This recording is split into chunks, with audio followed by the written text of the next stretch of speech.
18 जानेवारीची ती संध्याकाळ. आंध्र प्रदेशच्या गुंटूर जिल्ह्यातील चिल्लूर गावात राहणारा 45 वर्षांचा छोटा व्यावसायिक शिवनाग राजू प्रचंड खुश होता. कारण साधं होतं. त्याच्या पत्नीने लक्ष्मी माधुरीने त्याच्या आवडीची बिर्याणी बनवली होती. मात्र ही बिर्याणी त्याची शेवटची ठरेल असं त्याला स्वप्नातही वाटलं नव्हतं. शिवनाग राजू आणि माधुरी यांच्या लग्नाला 19 वर्ष झाली होती. त्यांना 2 मुलंही आहेत. नागराजू कांद्याचा व्यवसाय करायचा, पण माधुरीला हे काम कमीपणाचं वाटायचं. तिने स्वतःच्या स्टेटससाठी त्याला हैदराबादमध्ये एका ट्रॅव्हल कंपनीत कामाला लावलं. ही कंपनी गोपी नावाच्या माणसाची होती.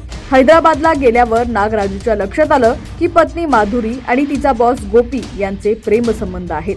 याच गोपीच्या जवळ राहता यावं म्हणून माधुरीने नवऱ्याला तिथे नोकरीला लावलं होतं.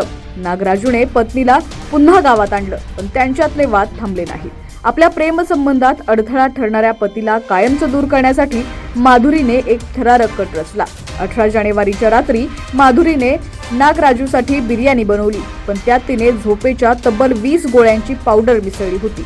जेवण झाल्यावर नागराजू गाढ झोपला. रात्री उशिरा माधुरीने तिचा प्रियकर गोपी याला घरी बोलावून घेतलं. गोपी नागराजूच्या छातीवर बसला आणि माधुरीने उशीने पतीचं तोंड दाबून त्याला संपवून टाकलं. खून केल्यानंतर गोपी निघून गेला, पण माधुरी कुठेही पळून गेली नाही. ती रात्रभर पतीच्या मृतदेहात शेजारीच बसून राहिली. जेव्हा पोलिसांनी तिचा फोन तपासला तेव्हा एक अंगावर काटा आणणारं सत्य समोर आलं. ती रात्रभर मृतदेहात शेजारी बसून पॉर्न व्हिडिओ बघत होती. पोलिसांच्या चौकशीत तिनं सांगितलं की पतीने तिला या व्हिडिओची सवय लावली होती आणि तो तिच्यावर जबरदस्ती करायचा. त्याचा बदला म्हणून तिनं हे केलं. सकाळी माधुरीने रडण्याचं नाटक सुरू केलं. पतीला हार्ट अटॅक आल्याचा बनाव तिने रचला. पण जेव्हा नातेवाईकांनी मृतदेह पाहिला तेव्हा नागराजूच्या नाकातून आणि कानातून रक्त येत होतं.